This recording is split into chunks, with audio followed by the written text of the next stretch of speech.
Olá pessoal, sejam bem-vindos de volta ao nosso podcast Odisseia Filosófica. Estamos nessa série sobre o Édipo Rei. Eu sou Jeff Alves e hoje chegamos ao episódio mais intenso da nossa série. É o clímax e, ao mesmo tempo, o desfecho dessa história. Você deve ter acompanhado os episódios anteriores, se não, faço convite para você começar a assistir desde o início, que aí você vai entender muito mais esse episódio e, consequentemente, os seguintes. Então, estamos seguindo passo a passo essa obra-prima de Sófocles e hoje chegamos ao clímax, ao desfecho. Ao momento em que todas as peças do quebra-cabeça se encaixam de forma devastadora. Imaginem vocês assistindo a um filme de suspense, tudo correndo relativamente como qualquer filme de suspense, e de repente vocês percebem que o detetive, a pessoa que está investigando o crime, é o próprio criminoso que ele está procurando. Imagine que não é só isso. É algo muito pior para o contexto do filme. Porque é exatamente isso que vai acontecer com Édipo hoje. Vamos mergulhar no 6º episódio de nossa jornada. Preparem-se, porque é o episódio mais desafiador. Eu falo isso porque alguns de vocês chegaram a me mandar dúvidas. Dúvidas estas que eu entendo que são geradas por um certo desconforto que pode surgir ao escutarmos, ao lermos Édipo Rei. Existem questões que são bem desconfortáveis aqui. Nós iremos abordá-las depois, inclusive. Terminada a história, nós iremos refletir sobre a história, fazer episódios para refletir sobre a história, tá? Então, se você ficou desconfortável, desconcertado, ficou reflexivo com os episódios anteriores, este é o episódio que mais vai fazer você ficar reflexivo da história. Então, vamos começar de onde a gente parou. Vamos começar com Jocasta, esposa do Édipo, que ele não sabe que é a própria mãe dele. Vocês já pararam para pensar na situação dela? Ela está começando a conectar os pontos muito antes de Édipo. É como se ela estivesse vendo o iceberg se aproximando do Titanic. Neste momento da peça, ela começa a fazer algo desesperado. Ela implora para Édipo parar com a investigação. Pelo amor dos deuses, se tens algum apreço pela tua vida, não continues esta busca, diz Jocasta. Percebe a ironia aqui? Ela diz, se tens apreço pela tua vida. Mas, na verdade, ela não só está temendo a vida do Édipo, ela está temendo a própria vida dela. Ela já desconfia.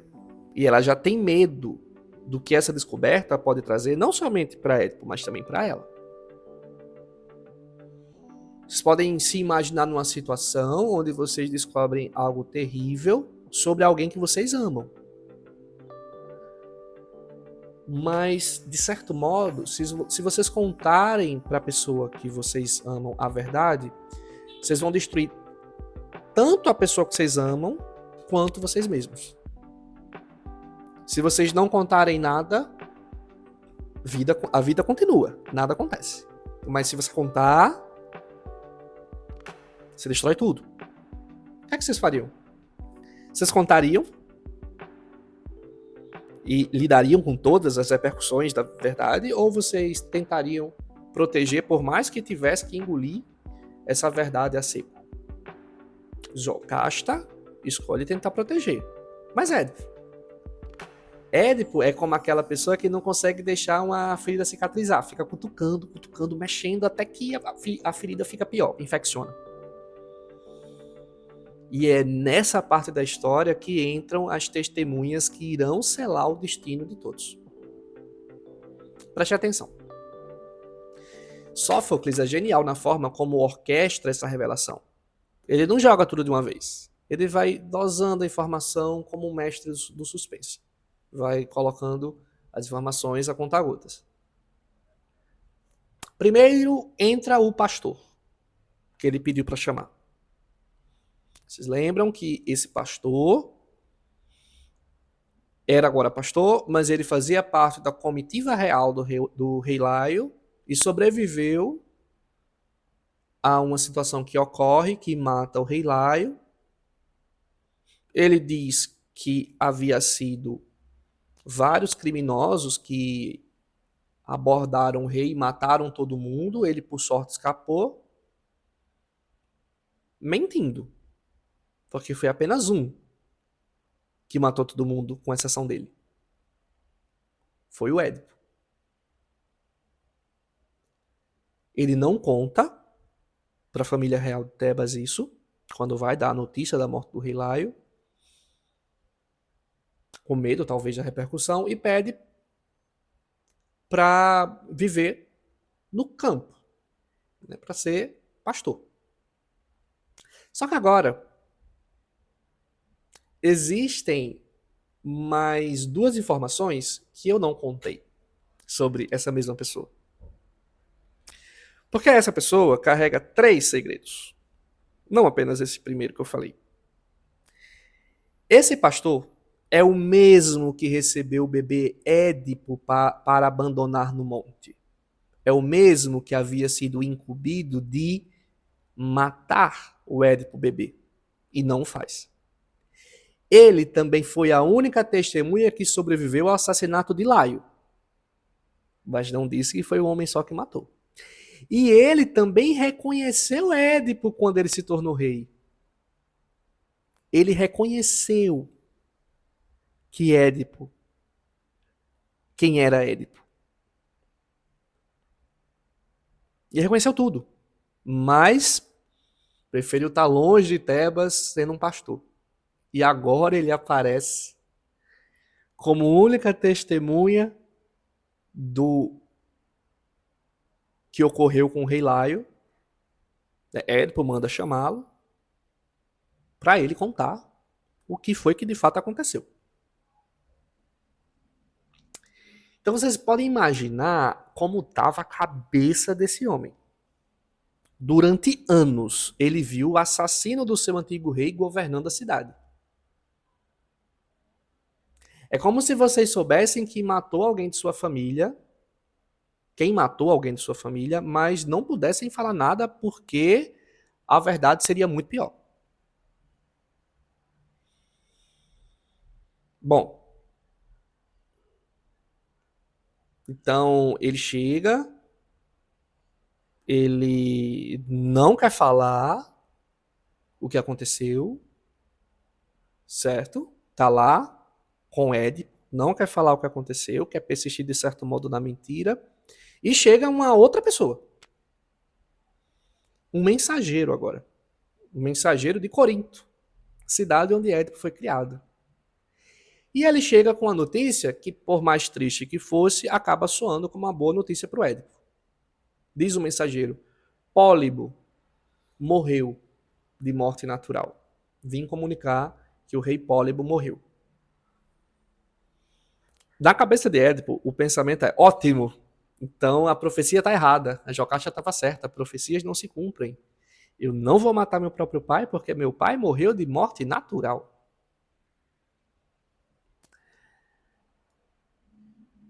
E aí o Édipo acaba falando isso, né? Então a profecia não vai se realizar, eu não irei matar o meu próprio pai, e o mensageiro, quando escuta, fica bem desconcertado. Ele olha para Édipo e diz: mas o rei Pólibo não era o seu pai, Édipo.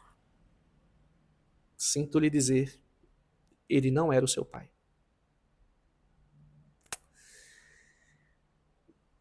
O mensageiro, querendo ser útil, acaba revelando que Pólibo não era o pai biológico de Édipo.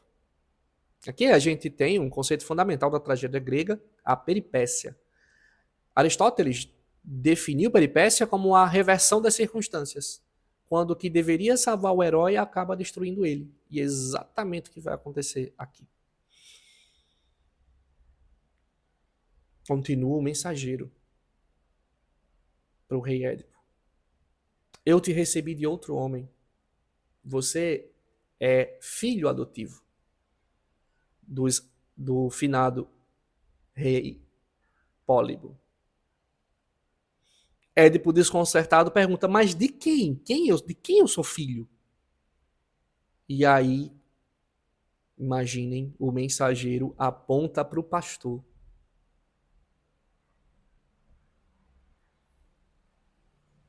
Eu recebi você desse pastor.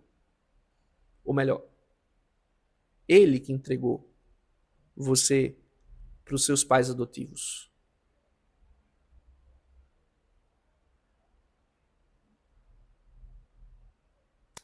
Vocês conseguem sentir a tensão. É como se duas linhas de trem estivessem correndo uma em direção à outra e todo mundo pudesse ver a colisão acontecendo em câmera lenta. Porque para completar, o pastor, né, que era a testemunha,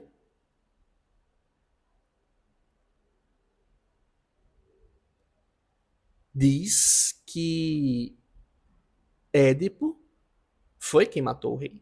Que realmente Tiresias estava correto. Anagnórises. Anagnórise. É uma palavra grega que significa reconhecimento. Nesse momento, aqui, a gente chega nessa anagnórise. Mas que, embora signifique reconhecimento, tem um peso bem maior do que simplesmente a palavra reconhecimento. Porque não é só reconhecer algo, é reconhecer uma verdade que muda tudo, que reescreve toda a sua história. É como se vocês estivessem se olhando no espelho e de repente não reconhecendo quem vocês estivessem vendo. Ou pior, reconhecendo sim quem vocês estivessem vendo, mas descobrindo que quem vocês estão vendo é exatamente aquela pessoa que vocês sempre acharam que não seriam, que sempre desprezariam. Você acabou se vendo no espelho como o retrato do seu pior inimigo, ou da sua pior versão. E esse momento aqui é construído com uma precisão cirúrgica. O pastor não quer falar, né? O pastor não queria falar. Édipo faz a ameaça para o pastor para ele falar. Porque o Édipo começa a perguntar, mas além de você ser testemunha, você está dizendo que eu matei o meu próprio pai? Ou melhor, você está dizendo que eu matei o rei Laio? Mas de quem foi que você me recebeu? De quem você me recebeu? E o pastor, sem querer dizer, e o homem acaba falando. E cada sílaba acaba soando como uma gota de veneno. Porque o pastor acaba dizendo: você era filho do rei Laio. Pronto. E encaixou tudo. Édipo descobre que ele não era filho dos pais adotivos. Ele descobre que era filho do rei Laio. E ele descobre que ele de fato matou o próprio pai. Por consequência, também descobre, por tabela, que ele casou com a própria mãe e que teve 4 filhos com a própria mãe. Então, Édipo compreende, Jocasta compreende, e nós, a plateia, mesmo já sabendo, sentimos o impacto disso como se fosse a primeira vez. E sabem o que é mais cruel nesse momento? Não é só a descoberta de que Édipo matou o pai e casou com a mãe. É a descoberta que toda a vida dele foi uma mentira. Isso é desconcertante.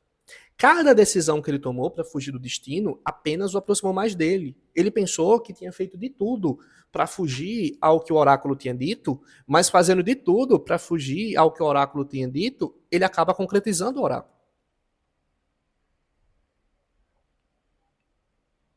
É como que vocês descobrissem que, sei lá, a pessoa que vocês estavam evitando para não se machucarem era exatamente a pessoa com quem você se casou.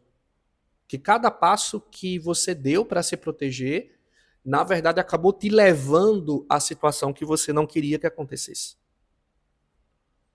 E aqui, Sófocles faz a gente questionar: será que existe mesmo livre-arbítrio? Ou somos todos prisioneiros de um destino que foi escrito muito antes da gente nascer? Mas a peça ainda não acabou. O reconhecimento é apenas o início da catástrofe. Porque agora a gente chega no momento mais difícil da tragédia, na tragédia propriamente dita. Jocasta, quando ouve a revelação completa, não diz uma única palavra. Ela simplesmente sai de cena, volta para os aposentos dela. Mas a gente já sabe o que ela vai fazer. Ela está num momento que a única saída para ela é não ter saída alguma. Ela começa a olhar para toda a vida dela e verificar que tudo aquilo foi uma mentira, né? Que tudo aquilo não era exatamente o que ela pensava. E ela começa a pensar que ela não conseguiria viver com o peso dessa revelação. Ela não consegue mais sequer olhar para Édipo, sabendo quem ele é, sabendo que se casou com o próprio filho, sabendo que se casou com o assassino do seu marido. Ela não consegue olhar para ela mesma. Ela teve 4 filhos com Édipo. E aqui,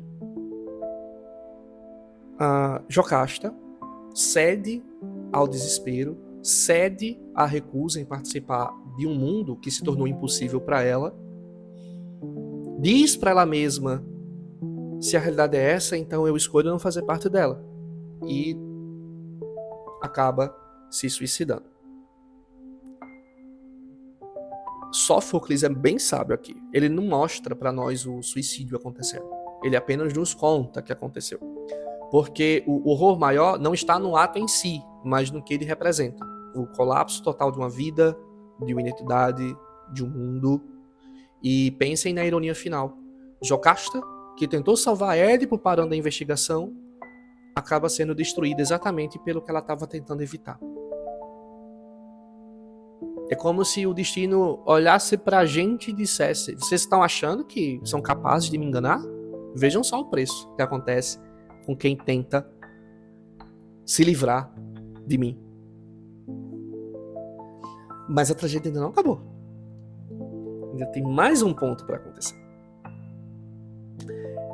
Porque Édipo pressente que vai acontecer alguma coisa com Jocasta e procura Jocasta. E ele encontra a Jocasta morta. E aí, ele cede aos seus impulsos, pega os broches dourados das vestes dela e fura os próprios olhos. Sim, Édipo fura os próprios olhos. A gente pode até pensar, mas por que Édipo furou os próprios olhos? É uma pergunta que é feita desde a época em que essa tragédia foi contada. E acredito que a resposta está no coração da própria tragédia. Porque durante toda a peça, todos falavam sobre ver e não ver. Inclusive eu frisei bastante no decorrer dos episódios. Tiresias era um profeta cego, mas ele via a verdade. Édipo enxergava perfeitamente, mas era cego para a realidade. Édipo se via como um herói, mas ele acabou sendo a causa da peste na cidade de Tebas. Ele matou o rei e casou com a própria mãe, de modo que atraiu a fúria dos deuses. Embora ele matou a esfinge, né, a gente viu que a própria esfinge já era resultado da fúria dos deuses por crimes cometidos pela família do Édipo antes. Ele acaba cometendo outro que gera essa tragédia em Tebas, que só seria sanada quando o problema fosse resolvido. Agora que o Édipo viu a verdade, é como se ele percebesse que os seus olhos físicos se tornaram inúteis. É como quebrar o espelho depois de ver algo terrível que está sendo refletido nele, mas não adianta, porque a imagem já está gravada para sempre. O espelho só está mostrando a imagem do que existe, e o que existe vai continuar existindo. Mas a gente quebra o espelho mesmo assim, porque a gente está tentando desesperadamente fazer a visão desaparecer, mas ela não vai desaparecer. Édipo não está apenas se punindo, de certo modo, ele está se transformando, de certo modo, tá? Ele está se tornando como Tiresias, cego fisicamente, mas capaz de ver a verdade de uma forma que os outros não conseguem, por mais problemática que essa verdade fosse. E é como se fosse uma última ironia do Sófocles, porque só quando ele perde a visão física é que ele de fato adquire a visão da verdade, daquilo que realmente existe. Só na cegueira que de fato ele encontra a clareza. E então a gente chega ao final da peça. Édipo, agora cego, aceita seu destino, ele aceita que de fato o oráculo se cumpriu, aceita que ele matou o próprio pai, casou com a própria mãe. Ele não nega mais, não luta mais, não tenta mais fugir, simplesmente aceita. E há algo profundamente tocante nessa aceitação, porque depois de uma vida inteira lutando contra o que ele achava que era seu destino, ele finalmente parou de brigar com ele. Parou de brigar com o seu destino. Ele pede para ver as filhas uma última vez. Ele teve 2 filhos e 2 filhas com a própria mãe. Ele se despede e então ele vai embora. Ele se autoexila. Ele faz um exílio para a errância, para uma nova vida, ou melhor, para uma vida completamente diferente. Sabem o que é mais impressionante? Édipo não sai como um derrotado em si. Porque, por mais que ele tivesse derrotado, por mais que ele tivesse um caco, por mais que tudo o que ele construiu foi destruído ali, que toda a felicidade que ele achou que tinha não existe mais, tudo era uma ilusão terrível, ele ainda assim sai como alguém que compreendeu, como alguém que agora sabe quem ele é e aceita quem ele é e se pune por saber quem ele é. Ele se autoexila. A saga do Édipo continua em mais 2 tragédias. Em ordem seria Édipo em Colono e Antígona. Então o Édipo vai se autoexilar e vai ser acompanhado por sua filha mais nova, Antígona, que vai servir como aquela que está guiando ele a partir daí. E o Creonte, que era quem Édipo achava que estava tramando com Tiresias, lá naquele episódio, ele, por ser da família real, ele acaba se tornando o regente, tá? Daqui de Tebas. E ele vai ser, inclusive, o desencadeador das outras tragédias também, podemos dizer. E é isso, meus caros ouvintes. É uma lição para todos nós essa tragédia grega. Quantas vezes passamos a vida fugindo de quem realmente somos? Quantas vezes lutamos contra aspectos da nossa personalidade, da nossa história, da nossa família, que a gente não quer enxergar, que a gente não quer ver, a gente não quer acreditar? Édipo nos ensina que a verdadeira sabedoria talvez esteja não em evitar como as coisas acontecem, as coisas acontecerem, mas de certo modo em abraçar. Não em negar a nossa natureza, mas em aceitar e descobrir como viver com ela. Por mais penoso que muitas vezes pode ser como viver com ela. E assim termina a nossa caminhada na jornada por essa tragédia. Uma jornada que começou com um homem confiante, um herói poderoso, certo de si mesmo, mas termina com alguém cego, exilado, sem nada, pobre. Alguém que, se as pessoas reconhecessem, iria automaticamente repudiar, porque foi alguém que matou o próprio pai, casou com a própria mãe e teve filhos com a própria mãe. Mas, paradoxalmente, alguém que descobriu quem ele era. Aceitou quem ele era. De certo modo, não foi a família real de Tebas que exilou o Édipo. Ele mesmo se autoexilou. também não fosse como tentassem convencê-lo a não se autoexilar, tá? Ele próprio se exilou. Não vamos parar a série do Édipo Rei por aqui. No próximo episódio, vamos explorar as interpretações dessa obra extraordinária, tá? Vamos ver como essa obra foi sendo interpretada, ou conceitos que ela nos faz refletir. Vamos trabalhar um pouquinho com isso. Vamos ver como alguns pensadores, como por exemplo Freud, Nietzsche e outros, encontraram em Édipo chaves para compreender a condição humana. Então, muito obrigado por me acompanhar nessa jornada difícil, mas necessária. Inclusive, agradeço porque chegamos à marca de 100 seguidores no nosso podcast. Fico bastante feliz que um projeto que aconteceu, sem eu saber que ia dar certo, acabou de fato devagarzinho, tá caminhando, tá progredindo. Espero que esses episódios estejam sendo úteis, estejam trazendo reflexões para vocês que escutam. Então, se vocês gostaram do episódio, não esqueçam de avaliar, comentar e compartilhar. Se ainda não seguem, não esqueçam em me seguir e, principalmente, não esqueçam de olhar no espelho hoje e se perguntarem quem vocês são realmente.